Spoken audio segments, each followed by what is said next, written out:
excited. I did not finish it. And that's the first thing that we hear. I finished it. I finished it this time. I did too. So we're talking about the Glass Castle, and I'm not even on the screen. It's stalled. Wait, that was the first thing that... Wait, what Pam said is the first thing when we went live. Yeah. When did you hit record? Like, right before I said I? No, it takes about 5 seconds for it to go from not broadcasting to broadcasting. So, like, I hit the button, I said, okay, we're going to go live, and then you said, I didn't finish, and that was the first thing that got picked up. Whoops. Cool. Alas. So, Glass Castle, yay. Or maybe not so yay. Resilience, I liked it. yay. I can't, I have a hard time placing a value judgment on, like, did I like it, did I not like it, typically on memoirs in general, but, like, in particular when there is, like, abuse of people involved, or neglect, rather. I liked her writing, and I liked that she was able to write the book, and it's good to learn, it's good to read stories about this. Does that make sense? Mm-hmm. Yeah. I didn't finish it, though, so I just know that... Did you get? Oh, they're in West Virginia. Oh, okay. But they're still at their the grandparents' house. Oh. Got it. That's about where I was last night. I could have finished it if I hadn't left it at work. Struggle. I'm pretty sure that there's at least one person that doesn't finish every single meeting, so you're in good company. Yeah, right? It's your turn this time. Usually, I think usually it's me. Or me. Or both I of didn't us. finish all Right. of it. It's never Jessica. It's fine. I always read them. Hey, I'll finish the next one. I read it already. There you go. Yeah. And it's Anyway. Isn't Wonder a juvenile book? As the library category says it? Middle grade, yeah. Okay. Anyway. So Glass it should be Castle. easy. Glass Castle. Yeah. Redirect. So, Jessica, your thoughts? I read this like 6 years ago, and then I just reread it a couple days ago, and I don't think when I first read it that I really appreciated what a good memoir writer she is, because I hadn't really read many memoirs, if any, at that point when I first read it. But having read a lot since then, like I really can appreciate how well she tells her life story. Like, I think a lot of memoir writers try to group things by theme, and so they jump back and forth in time a lot, and it makes it very confusing. Or they have a lot of their own commentary about their feelings at the time, or whether they thought these other people were behaving appropriately or not, and she just cuts all that out and just tells the stories and leaves it up to the reader to decide, you know, to decide what they think about her family. And I don't know if it was, if this actually happened, or if it was just the way that she experienced it, but the way that she wrote it, at least, was, at first you think, like, well, this is just kind of like an unconventional family, they're kind of free spirits, you know, like, she just has kind of a loosey-goosey growing up, but that's not necessarily a bad thing. And then as it goes on, it's like, no, this is actually, like, neglect and, like, serious problems. And so I felt like to be able to kind of lead the reader down that path with her was really well done. I am in agreement. Yeah. And she probably did that on purpose. Well, she's a journalist, right? Yeah. And I think I don't know, but I don't know much about newspaper writing, or any kind of like journalism style writing. But it seems like you typically have a limited amount of space within which you could work. So it lends itself, like that form of writing lends itself well to concise to the point. Here's laying it out that way. And it kind of feels like she took that knowledge and that writing skill and transferred it into this longer form work. And I agree. I think it worked. I think it worked really well. I was engaged the entire time. I was also incredulous a lot of the time. Like, how can you do these things to your children? Yeah. Like, do you think her parents were mentally ill? Like, that's what Tracy thinks.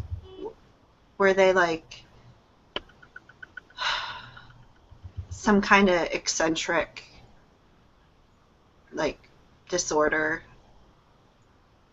I was thinking about that, and then I was thinking, like, is that a helpful question to ask? That's exactly what I was thinking, like, when the question was posed. Like, does it really matter? No, it doesn't matter. No, of course not. Because it happened. Like, that's the way they raise their kids, and it's their personality type. It could also, I mean, I like the way that she posed the story, too, because I felt like with her parents, it was the same deal. Like, you slowly got them to see them going, like, more and more extreme. Like, from the point of, like, we have a home, but we're kind of weird, and we don't have a lot of money, to we have no money, but we have this dilapidated house, to, like, complete homelessness. Like, everything in the book kind of, like, went gradually, and you saw what was happening. Like, even, like, the mental state, the physical state, just, like, kind of all went together at once. And I wonder if, you know, if her parents had some sort of diagnosis, if that would have even made anything better, because No. I felt like her mom kept making excuses for her behavior by being like, oh, well, I'm an addict, I'm an excitement addict, I'm a sugar addict, I can't help my behavior. Yeah. So, Well, and going to see any kind of mental health professional might, well, it seems like it would be opposite of their value systems. Like, no, can't anything to have to do with the establishment. right. Right. Essentially. Totally. They would have never have allowed themselves to be, like, examined by a head shrink. There was, like, if somehow that came up as a possibility, they would never allow themselves to be dragged to a psychiatrist. I know you didn't get this far, Pam, but, like, there's a point in the end where they're talking about the littlest sister and, like, whether or not she needs to go see a therapist, and like, that was kind of, I think, also addressed there, where, like, the parents were giving their opinions on that. But I think, like, the parents, for the most part, like, the whole family was like, no, like, we don't want any help from anyone else. We just, like, want to make this work on our own. Even, like, Jeannette was like, I, like, don't want this guy to come into my house. I don't want to be taken away from my parents. Like, it was very much like a survival tactic. Like, Well, I think it got to the point where the only survival that she could fathom was asking for other people for help, but you saw that, like, gradually. Yeah, her parents definitely didn't want to ask anyone for help. I don't know if she necessarily did it, but she definitely didn't want to be taken away from her family. That was a big fear. I don't think she wanted, I think she wanted to ask for help, but only when it was logical. Like, when she was like, look, like, with welfare, like, we don't have any money, like, we need some money, and you're not working, so it makes sense that we would apply for welfare, or, like... Right. Mm-hmm. Yeah. I kept thinking, what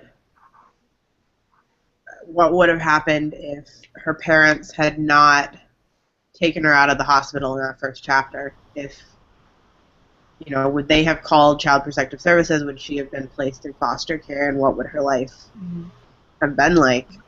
It would have been just as horrible, most likely, because the foster care system is difficult. Like, Yeah. there are good foster parents and there are bad foster parents. Right, and it seemed like the one thing she could hold on to in everything that happened was the love of her family and the Yeah. closeness with her siblings and all that. So I don't know that it would have been a better life for her if they'd taken her out of that early on. Mm-hmm. But at the same time, like, there are so many points in the book where I'm like, you should have died. Why did you not die? Like, so I guess, like, the fact that she lived and she did become successful is easier to say that than to look at it objectively. I think it kind of points out that, like, life can go in any direction, and it's not necessarily your circumstances that define that. Yeah, that's true. And Tracy said when she and I were talking about it earlier that that resilient, like a lot of people, it seems, are fairly resilient, and resilience is like ordinary. She called it ordinary magic. So people come out of these terrible situations and are, pull themselves up by whatever bootstraps they happen to be wearing, if they've got boots, or maybe by their socks. And so it seems like out of the 4 kids, 3 of them did that. We don't know what happened to the youngest one after she left for California after stabbing her mother. Oh, spoiler! Sorry, Pam. It's okay. I'm gonna most likely read more of it. I don't know if I'm gonna finish it. We'll see. It's a quick read. It is. I really like her writing. Yeah. It's easy, too, because she splits it up into really short. Like, I was reading it a lot on the bus, and, like, it was easy to, like, stop and start and stop and start because she has so many breaks, but... Yeah. And that was another thing that I was saying about the journalistic background. Like, I think that helps a lot. And compared to some other memoirs, I think sometimes people feel like they need to put a whole lot of backstory in whenever they're introducing a new theme or character or whatever.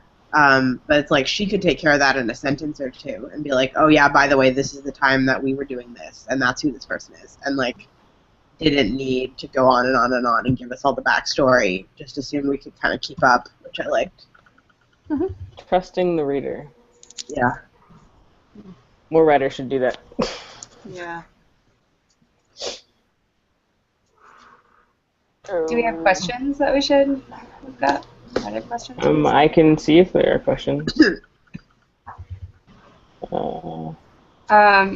anyone else catch the reference to Tree Grows in Brooklyn? Yes. That, oh, good timing. Having forgotten that she reads that book, I was thinking, like, oh, this is very similar, her relationship with her dad. And then she's like, it's just like me and my dad. Like, yes.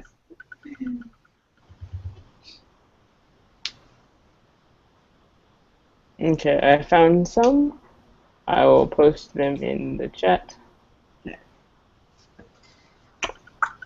I didn't read any of them, so I don't know how good they are.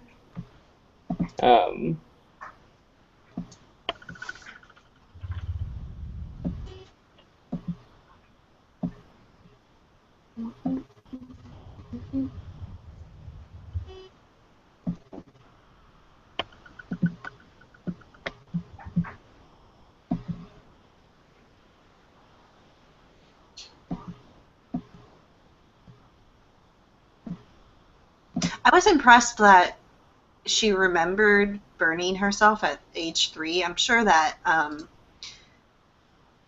the dramatic aspects of the event helped her remember it, but age 3 is really young to be remembering things. Yeah, I think you're right, because it was such a traumatic experience that left her with major scars. Literal physical scars.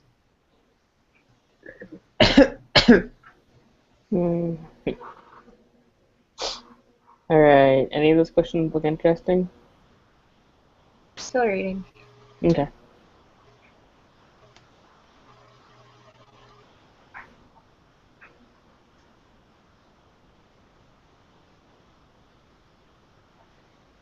I also find it interesting, apropos nothing, that her mom's name is Rosemary. Like, not Rosemary, but Rosemary.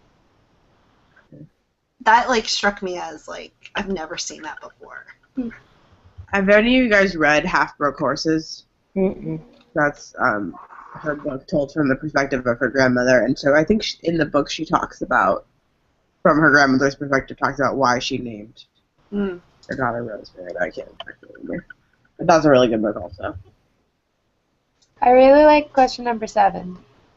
Number 7. Though it portrays an incredibly hardscrabble life, The Glass Castle is never sad or depressing. Discuss the tone of the book and how you think that Walls achieved that effect. There should not be a question mark at the end of that. Sorry, that's English teacher nitpicking. English teacher. Oh, well, it could be. Yeah. Oh, wait, no. Yeah. I actually don't know how to answer this question because I kind of had the same question as I was reading it. I was like, how is she portraying this tone that is kind of light and sounds optimistic, and like she's describing abuse, but she sounds like maybe at any point it could all get better. Well, I think that's probably how she felt. Yeah, but like I don't understand. Like it's the words, her word choice. Like how did she find those words and put them together in the right way that portrayed that tone? I think because she has so many emotions, probably about everything, that she has no more emotions about it, in a way. Like, her memories of her father are so fond, and her, like, she's so strong, like, who she is now, and she attributes that to how she grew up, clearly. And, like, the feelings that she has towards her family members, although they're very difficult, they're also very fond memories. And so I think the fact, like, she can't demonize her parents because she still loves them, because that's how she is who she is, but she's still, like, so frustrated by it. But, like, also looking back, like, she is who she is today, and she wouldn't be that without her past. And because she's made it through, she's able to, like, look on her past with a fond eye, but also one on, like, I don't want to be there anymore. I also think it doesn't strike me that she sees herself as a victim. Yeah. Yeah. And I was talking with Trace and a couple of other people recently about how if like in schools kids are treated like the victims, and then that's the kind of life that they know, rather than, you know, building that resilience. And it seems like she's always had that resilience. So I mean, I don't want to speak for her and say she doesn't see herself as a victim, but it doesn't seem like she sees herself as a victim. Yeah. And I think because of that, it takes a different path into the story, and so then the word choice just comes naturally. Yeah, and going back to the idea about trusting the reader, I mean, I think she doesn't waste any space talking about how hard it was for her, or you know, going over a lot about her feelings or anything. Like a lot of the like blurbs I saw in the book talk about how she has no like self-pity or doesn't whine, and I feel like she trusts the readers to understand those stories for what they are, and to know that talking about her own emotions about them would not be any more helpful in understanding how to interpret those.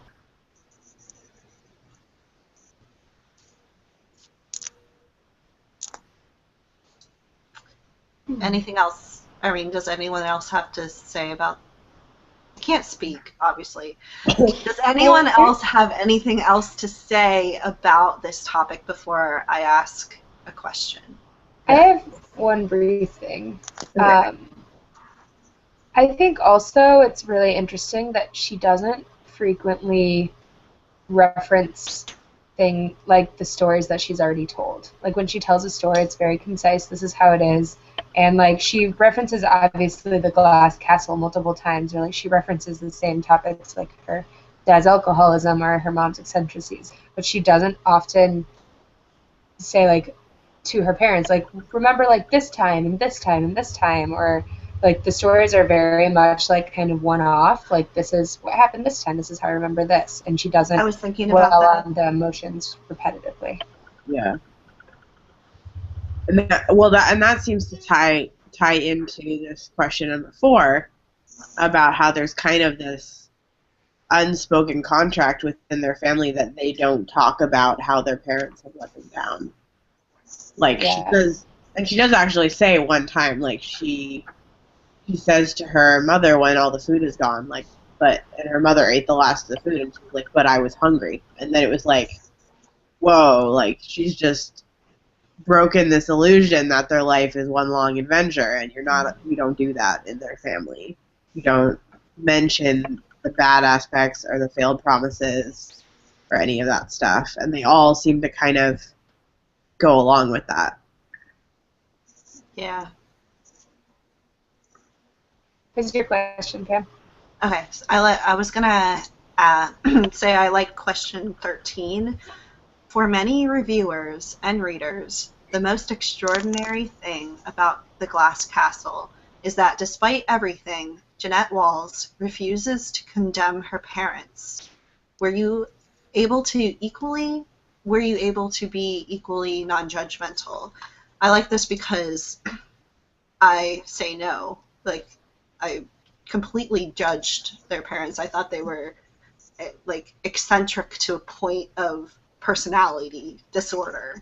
So I really look up to her for being able to not condemn her parents, or feel like she doesn't have to condemn her parents. Do you think that that's something that she intentionally does, or do you think it's just because it's her parents and it's really, really hard to, I don't know. condemn your own parents or judge your own parents? I think it's part both. I don't think I was that judgmental of her parents. I think, and maybe this is because I work in nonprofit a lot, I was looking at it with a very critical eye, but one of understanding as well.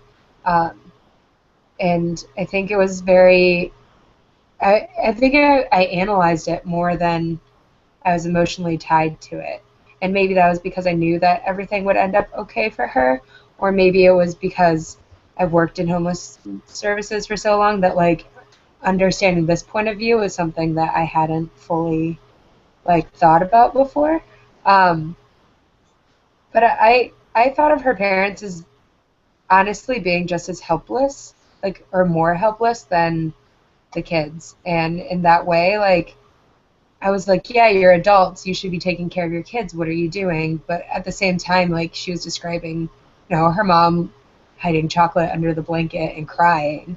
And, like, obviously there was some disconnect there where, like, there was just this, like, inability of her parents to be any different, and, like, she picked up the slack. So I guess in that way, like, I was frustrated with the parents, but I also sensed their helplessness at the same time. Kind of like when she was talking about, like, when her mom went away and she was in charge of finances and fell into the same pattern that her mom did in giving her dad money.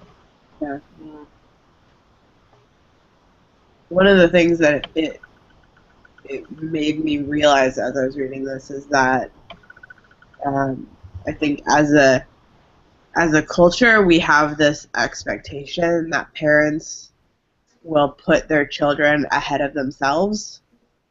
Like, they'll always put their children's well-being, and if everyone is hungry, they'll feed their children before themselves, and they have an obligation to, like, make sure that their children are taken care of. And, like, her parents, I don't think, had that value, that they felt like everyone has to take care of themselves, and, like, they were doing the best that they could, like, especially with her mom and how she kept going back to her art career, because she didn't feel an obligation to teach just to feed her family. She was like, no, I have to do what makes me happy, and I have to follow my dreams. And I think that I'm judgmental of that, but I also think that that's maybe a cultural value, saying like, no, you have an obligation to put your own dreams on hold to make sure that your family is fed. Well, there's also, I mean, the idea that you can't help anyone else unless you can help yourself first. So, I mean, I think that's also very much like an American thing. Like, you have to be happy and healthy in your own self in order to provide for others and be there for others. And that could have been also the approach her mom was taking. Like, I need to be happy, and once I'm happy, everything will be great. Yeah. But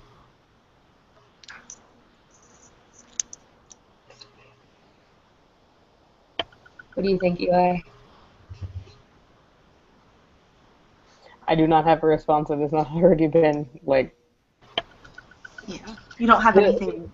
Well, no, I don't have anything to add. I was definitely judgmental though. Like,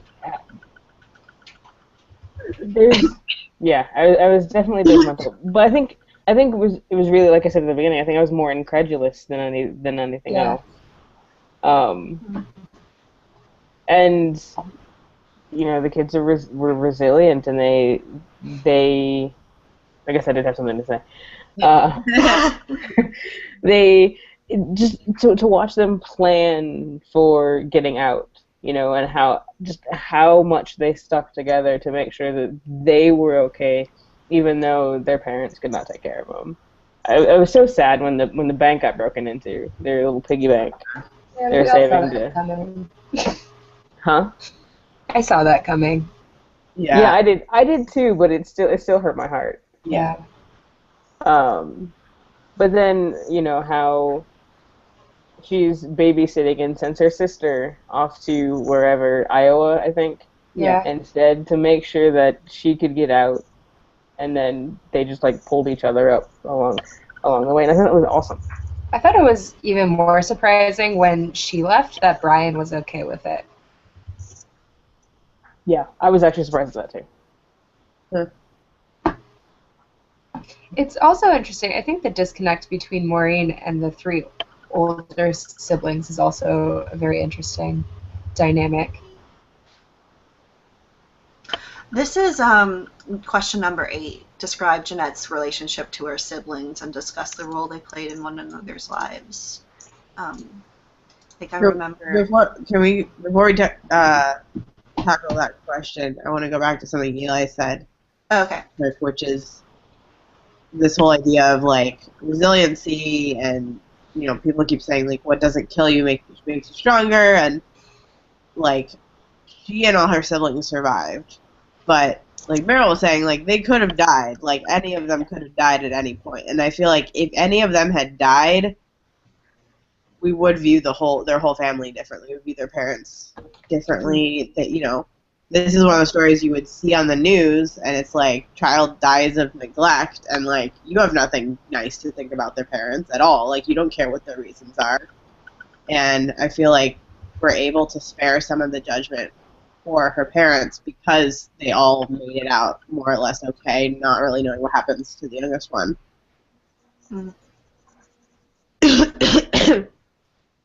That's all.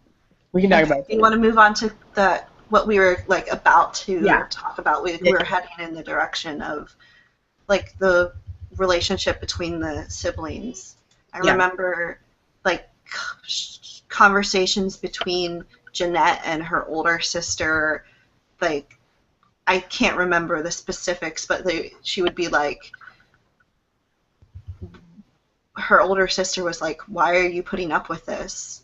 And Jeannette would be just like, "Just go along with it," because I can't remember a specific instance, but that was the gist of when they were moving from the little town in the desert to Phoenix, or when they were moving from where they were at the trailer to the little town in the desert. Something around there. I wish I could talk about that in detail, but I can't. It like is indicative of like her sister maybe viewed their lives a little bit differently. She was less active than Jeannette and Brian. She was like had her nose in a book, and so like that's how she dealt with the abuse, and maybe she was suffering a little bit more than Jeannette and Brian because the only way she could cope was to retreat. I mean, they addressed that a little bit with the glasses too, that like she couldn't really Yeah, go out I and like remember fend that. for herself outside because she couldn't see anything. But I think also like in a way, and maybe this is like being pretty, I don't know, categorical, but or like general about it, but she was also the oldest sibling. So like I think generally oldest siblings either crumble under the pressure or take charge under the pressure, and she probably just didn't know how to handle it at the time. Mm-hmm. And it's important to like say that we're reading this from Jeannette's point of view, so like this is how we see. What is her older sister's name? I can't even. Lori. What? Lori. Lori, yeah. Okay, so like if we hear the story from Lori's perspective, maybe it's all different. But like as I see her from the written perspective of Jeannette, like I see her as like withdrawing in order to survive. And Brian and Jeannette are kind of like two peas in a pod because like they're active and they're. Well, didn't she say at the beginning that he was her playmate because Lori always had her nose in the book, so it was them two against the world, and they'd go get into all sorts of mischief. I just think it's so interesting how absent Maureen is from a lot of it, like the youngest sister. And I mean, maybe also that's part, like she doesn't have contact with Maureen anymore, so, or at least it seems like she doesn't from the end of the book. So, I mean, maybe that's part of it too. Like she doesn't want to talk about Maureen because Maureen is just so separate from where she is or like where they were. I don't know. But I do think it's very interesting that she's just so absent. Mm-hmm. I found that interesting too. Yeah, I was surprised that I think it was the last part, the Thanksgiving part, where everybody's coming to dinner at Jeanette's house, and like there's no Maureen. Like, whoops. Yeah. Maybe that. Well, I didn't read the end, so I don't know what happened. But like maybe that shows that Maureen suffered the most, being like neglected. Would you like a synopsis, Pam? What? Would you like a synopsis? I don't care. I don't know. I don't care, but like I'll probably read it. And so like maybe Maureen doesn't want to be a part of the family anymore. So maybe she suffered the most. She did express a lot of interest in California. When I don't know if she was hurt or sick or something, and she wanted the other kids to tell her stories about California. So that she up and left the California wasn't surprising to me at all. Just the lack of contact. But then again, I mean, I think about my own family, and there are 4 of us, and I am the oldest, and my youngest brother is 15, and I hardly ever talk to him because I was out of the house by the time he joined us. Yeah. So I think though also when I don't know like your experiences in particular, but like even when you are like dating somebody or you're friends with somebody who you know is a bad influence, like sometimes as much as you're so close to them or like you love a person, you cannot be with them because you know they're just going to drag you down. And whereas like the other siblings had to kind of fend for their whole lives, I think Maureen kind of rode the coattails of that, and when it became time for her to address that as an adult, she just like had to cut them out in order to be able to function. Well, yeah, she actually wasn't there for some of those early years, which, as we talked about, were some of the like more stable, just a little weird, eccentric. She really came in once things were going downhill. You know, that's probably her main memories of the family are, you know, having no food and all that.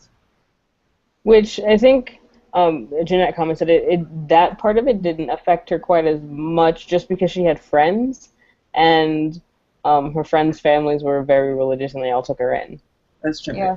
And so while she's absent from the narrative, I think part of that might be because she was a lot of the time absent from what was going on in the household, because she was other places getting taken care of. Yeah, that's true. Mm-hmm. Good point. I forgot about that. But then, I mean, and if you look at some comments that Jeannette makes later, so Maureen was taken care of by people in the community, and then they bring her up to New York, and the oldest sister takes care of her, and then she moves back in with her parents, and they take care of her until they don't want to anymore, and you know, they kick her to the curb, and that's kind of when she makes the decision that she's gonna skedaddle, you know, to put it lightly. Can we talk about question 9? Okay. So, in college, Jeannette is singled out by a professor for not understanding the plight of homeless people. Instead of defending herself, she keeps quiet. Why do you think she does this? Oh man, that scene really got to me. It's like so many assumptions, and I think that's part of the reason she doesn't say anything, because there are so many assumptions, especially when you're in college, that everyone there has a certain level of privilege and, you know, a certain class and economic status and all this that isn't actually true. I mean, we definitely have students here who are homeless when they aren't on campus, and people don't realize that. And I don't think she wanted to go back to a place where she was the poor kid and she was singled out for that. So she would rather be judged as ignorant, just like everybody else is perceived to be ignorant in her class. I think she also doesn't want to drag her parents through the mud. You know, I mean, if we look at how she writes about her parents, and we talked about tone, and then how she goes about achieving that tone. I don't think she carries malice, and so she wouldn't want to. I mean, like you said, she doesn't want to be viewed as the homeless, but a homeless person. I forgot the second part of my point. She also doesn't want her parents to be. Yeah. Yeah. Well, I mean, they expend energy trying to get their parents off the street. The kids do. So. I mean, it's not even exactly that though. Like, so I just opened the book to like where it says that, and it's You're right. Just read what it says, because I was thinking the same thing. Do you want? I'll just read the like end of it. But Professor Fuchs walked around from behind her lectern. "What do you know about the lives of the underprivileged?" she asked. She was practically trembling with agitation. "What do you know about the hardships and obstacles that the underclass faces?" The other students were staring at me. "You have a point," I said. Oh. I didn't read that part, but that like is. Yeah. I think that I would do that too, because I hate confrontation. I'd be like, ugh. I mean, or I'd be like shaking. Even earlier, so this is like kind of the more of the context. The truth was, I was tired of taking on people who ridiculed us for the way we lived. I just didn't have it in me to argue Mom and Dad's case to the world. That was why when I didn't show when I didn't own up to my parents in front of Professor Fuchs. She was one of my favorite teachers, a tiny, dark, passionate woman with circles under her eyes who taught political science. One day, she asked if homelessness was the result of drug abuse and misguided entitlement programs, as the conservatives claim, or did it occur, as the liberals argued, because of cuts in social service programs and the failure to create economic opportunity for the poor? Professor Fuchs called on me. I hesitated.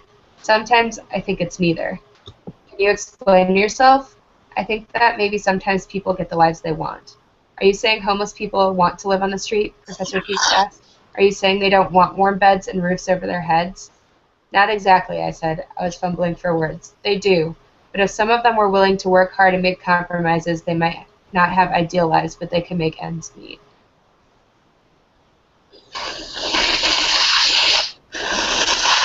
I think that's just like Jeannette was like obviously talking about her parents, saying like if they hadn't been so eccentric and like had actually like wanted to be stable, things would have been different. But her professor was talking about like society and like if we had better entitlement programs, would there be less homeless, or if we or yada yada yada. Right, but I think the point is you can't separate the group from the individual. Like she's talking about, on a larger economic scale, but that doesn't mean that she's going to encompass every single person's individual story. And I think that's what I'm trying to say, is that sometimes, sometimes it's not that people are dependent or whatever. It's just people have decided, like, this is the life that is most consistent with their values. And you can't, those are the situations you can't touch with large-scale programs, one way or the other.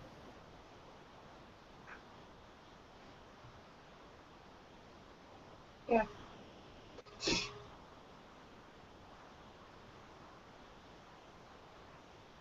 Do you think that what she says is true about her parents? That if they, because I mean, it seems to me that like every time her mom took on a teaching job, then they had food again. Like that seemed to be pretty uniformly positive for their family, but not for her mom. So yeah, I don't know. I mean, I think so, because that's the life her mom wanted. Her mom wanted to be an artist. Her mom didn't want to be a mom. She didn't want to be responsible for anyone else, and that's what she created for herself. And Jeannette and Brian wanted to eat. They wanted a life where they could eat lunch, so they dug through the trash. And Lori wanted a life that was in her books, like a life away from everything that was around her, and that's what she created for herself. So I think when Jeannette says that, she is really speaking about her family specifically, and the way she at least portrays it in the book, it makes a lot of sense. Like, I mean, their dad wanted to be at the bar, and so that's where their focus went, and that's, I think, what her commentary was referring to. Yeah.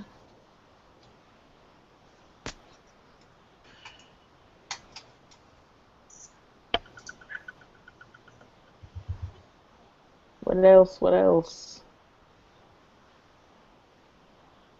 Any other of these questions strike you? There we go. Got the words out in the right order. Did everyone like the book? Yeah. Yeah, it was a good pick. Who picked it? I did. Yay! Yeah. Memoir is my favorite genre, so hopefully I don't pick up these other books that Jessica's talking about that aren't so great. A good one is Long Way Gone. Yeah, that's one of my favorite books. Oh, that's on my to-read list. Oh, I cried. That one's rough. Yeah, that one, it makes me want to holler by Nathan McCall. My brother really likes memoirs, so yeah. When he comes across one that's really, really good, he's like, read this. So have you read Left to Tell? No, I don't read a lot of memoirs. That one's really quick and really short. It's pretty religious because the woman is Catholic, but it's the memoir of one of the women who survived the Rwandan Holocaust by hiding in a bathroom with like 6 other women. Yeah. Wow. I read that one right after I read An Ordinary Man, which is the Hotel Rwanda guy. And that was really interesting to because I found it a little bit harder to buy into some of her like miraculous experiences because he had a lot of the same experiences without the religious aspect where just like he was just way past checkpoints and people didn't check in rooms, and so that gave me a much different perspective when they then read Left to Tell. But it was still, I still think it was good. What was the title, Maro? Left to Tell.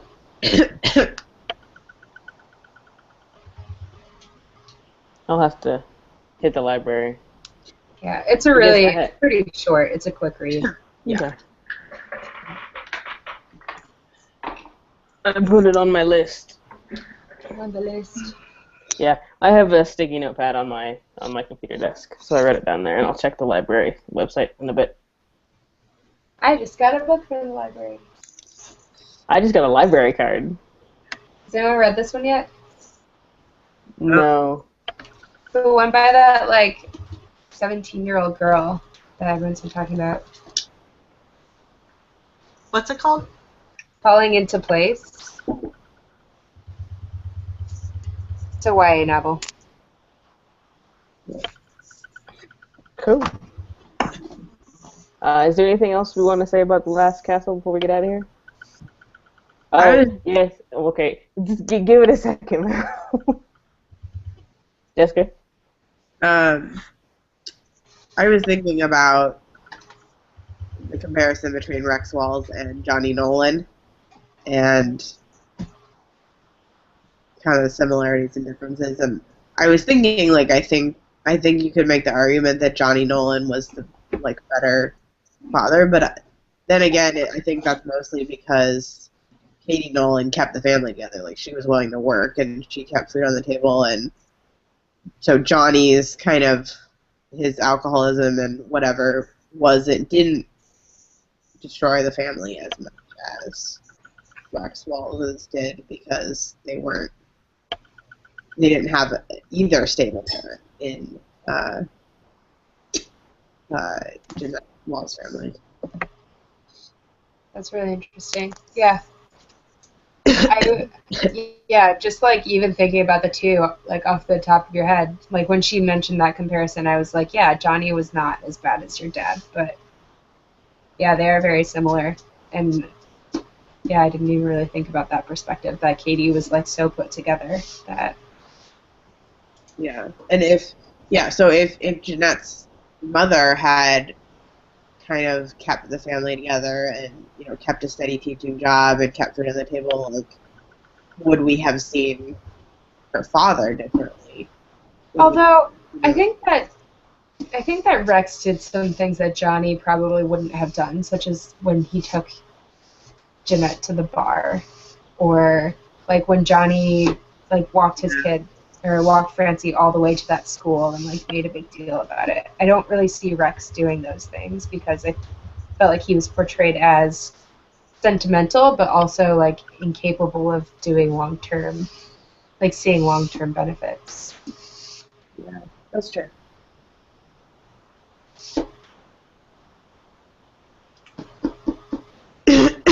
And I just can't see Johnny being fine with Francie being violated at a bar.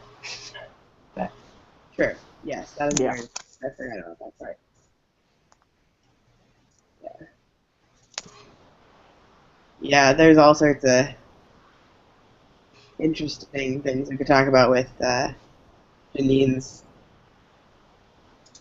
encounters with men throughout this book, and her father's reaction to that. I think it's interesting how she glazes over everything. Yeah. With men. Oh, I got married, and then, oh, I left him. Oh, I'm married again. Oh, this happened with this guy. That was the end of that. Yeah.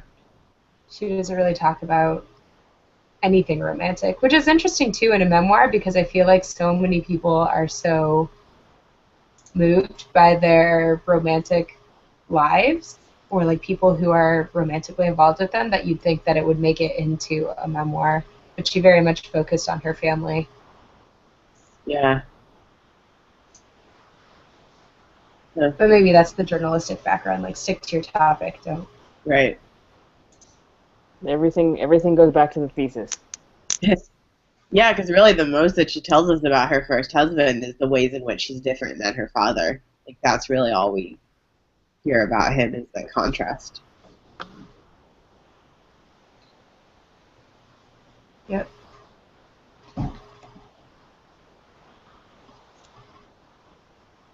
Okay.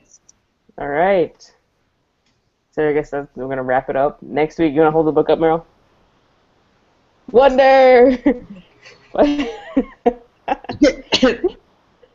I think I can. Oh, there we go. I don't know what you're doing. No, oops. I switched the cameras so that it would focus on you and manipulate the camera a little bit. So I don't have to keep talking to make my picture big. Right. So that's what we're gonna read next month. Yay for that! I put the event up on the Facebook page, and a bunch of people have said maybe already. Okay. Yeah, we talk about this every month. I'm gonna go ahead and end the broadcast. I'm gonna hit stop. Okay, bye. Bye. Shoot.